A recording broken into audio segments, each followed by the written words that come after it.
مراد ما سره داسې وکړو زه یې وویلم زه خو خوشحال شوم چې مراد ته مړه کې ښایي ځکه چې تاسو خو سوشل میډیا وشرموله تاسو خو د پښتانه وشرمولو تاسو خو خدای دې پښتونخوا نه دې پاکستان نه ورکه چې تاسو کار انداره اخیستی دی اله ما سره یې ده وکړو اله یې زه وولم ما طلاق ورکړ زه یې ما نه یې طلاق واخیسته ما سره یې ظلم وکړ تاسو خو د پښتنو معاشره وشرموله تاسو د پښتنو د ګونمو مشرانو تاریخونو وغاښو بالکل تس نس کو السلام علیکم ورحمت الله وبرکاتو زه ستاسو ورور اسحاق خان پښتنو نن یو غټ حقیقت نه خبروم پیله د تاسو راځو د سره د کلیفونه وګورو او بیا راځم درته حقیقت بیانوم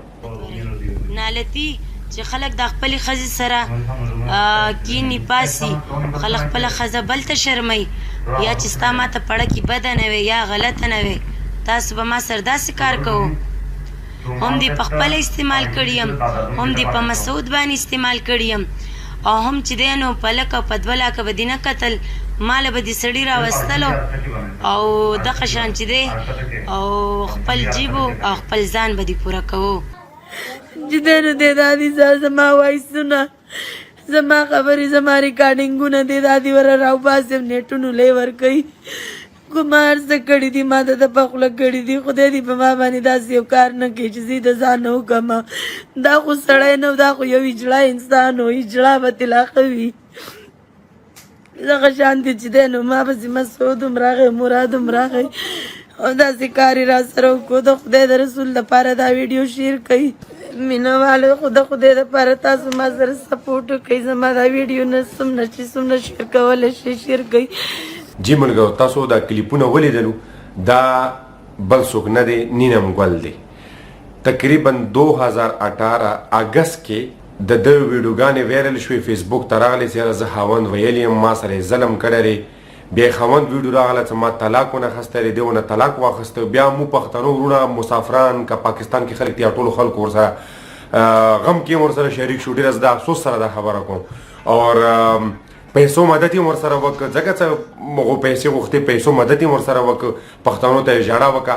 دا د دو کار دی دا د مکري د دغو کار دی ها د ویلو چې ما طلاق واخیسته مراد نه بیا یو څو ورځو بعد بیا هغه مراد سره وه بیا هغه مراد سره ګرځېده هغه مراد سره یې بیا ډنسونه کولو هغه مراد سره به بیا هر چې ته تله دا خو د الله تعالی طرف نه عذاب دی اوس بیا یې ویډیو جوړه کړې دي بیا د مو پښتنو نه بیا کمل کلان جوړوي بیا و پښتنو ته ژاړي چې یاره ما سره ظلم شوی دی ما سره زیاتی شوی دی او ما دپاره ودرېږو نو د دو کار اندارې دا څه کله دغو سره جیب کې پیسې ختمې شي بیا پلین جوړ کړي بیا راشي بیا سوشل میډیا ته راشي بیا د طلاق تو استغفرالله بیا د طلاق والا خبرې کوي بیا د دغه والا خبرې کوي چې کله پیسې د مو پښتنو ورسره کله مدد وکړي پیسې ورته ورکړي چې غېټې یې ډاکې شي بیا غلي شي بیا چې کله وږي شي بیا راوځي سوشل میډیا ته بیا همدا کار راواخلي نو زه تاسو حقیقت نه خبروم پښتنو لږ خدای او رسول ته وګورو پرېږدي دا خو ریز ذلیله دا خو خدای تباه کړي دا باندې خدای په طرف نه قهر راغلی دی د الله طرف نه حلاله نکاح راغلی دی هغه باندې دغو ډرامې شروع کړي دي سوشل میډیا ته الله تعالی کې ورکړه الله تعالی کې واخیسته سوشل میډیا باندې ډرامې شروع کړي دي د مو پښتنو دا سوشل میډیا د مو خویندې میندې د مو پښتني ګوري دا ټولو باندې غلط اثر پرېوځي نو د دپاره مخ ته ودرېږو دیوال جوړ شو چې دغه خلک دغو کار انداري اوس یې څو ورځو نه میسج چلیږي په ټیک ټاک باندې په هر ځای باندې دا ویډیو د دوی باندې چلیږي چې یاره مراد ما باندې پیسې اخیستې او مراد ما پسې لکو پیسې اخیستې دي نور الفاظونه زه نشم استعمالولی ځکه چې دا ویډیو د مو خویندې ګوري مو میندې ګوري د مو معزز پښتني ګوري نو هغه الفاظ ما خولې کې نه راځي نور به تاسو پوه شئ نو دغو کار انداري دا اوس بیا سوشل میډیا ته راغلي دي بیا اوس پښتنو نه بیوقوف جوړوي بیا اوس یوه ډرامه جوړه کړې دي بیا یو نوې سټوري جوړه کړې دي راوړې دي پښتنو ته یې ښې دي چې یاره مراد ما سره داسې وکړو زه یې وویلم زه خو خوشحال شوم چې مراد ته مړه کې ښایي ځکه چې تاسو خو سوشل میډیا وشرموله تاسو خو د پښتانه وشرمولو تاسو خو خدای دې پښتونخوا نه دې پاکستان نه ورکه چې تاسو کار انداره اخیستی دی اله ما سره یې ده وکړو اله یې زه وولم ما طلاق ورکړ زه یې ما نه یې طلاق واخیسته ما سره یې ظلم وکړ تاسو خو د پښتنو معاشره وشرموله تاسو د پښتنو د ټولو مشرانو تاریخونو وغاښو بالکل تس نس کو زه پښتنو ته سوال کوم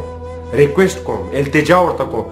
چې پرېږدو دا مسافرانو وروڼو ته زه ریکویسټ کوم چې تاسو دوره دغو خلکو سره مدد کو غریبانو خلکو سره مدد ونه کو دغو خلکو ته پیسې ورستو غریبانو خلکو ته پیسې نه ورستو دغو خلکو ته پیسې ورستو د پاکستان کې غریبان خلک د معذوره خلک په سړکو باندې ناست دي د ماشومان لګیا دي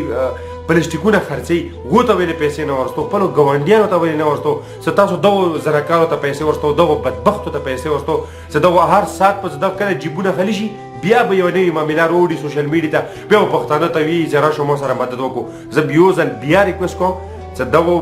بل کارشتانه صرف مونه بیوقوف جوړي او موږ پیسې خلی چې بس بیا دوباره څه پیسې جیبونه یې ډک شي دا ټول سره جوړ دي که مراد دی یو شعر که نیلم ګل دی دا ټول سره دننه یو شی دي خو چې کله ځانونه معصوم موږ دپاره جوړ کړي چې موږ پیسې ووایي موږ لوټ کړي پښتانونه لوټ شي د سعودیا نه قطر نه دوبۍ نه هر ملک مسافران دي د زړونو نه رحمدري دي بیا پیسې ورواستئ نو دې په سر د غریبانو خلکو ته پیسې ورواستو نو امید ساتم چې تاسو په دغو خبرو باندې پوه شئ او دا ویډیو مخې ته شیر کړو چې هغو ته ورورسېږي چې یاره موږ پوه یو تاسو باندې موږ ته پته دی خو افسوس ډېر افسوس سره دا خبره کوم چې موږ پښتانه بیا دوکانه شو ډېره مننه ډېره شکریه السلام علیکم ورحمت الله وبرکاتو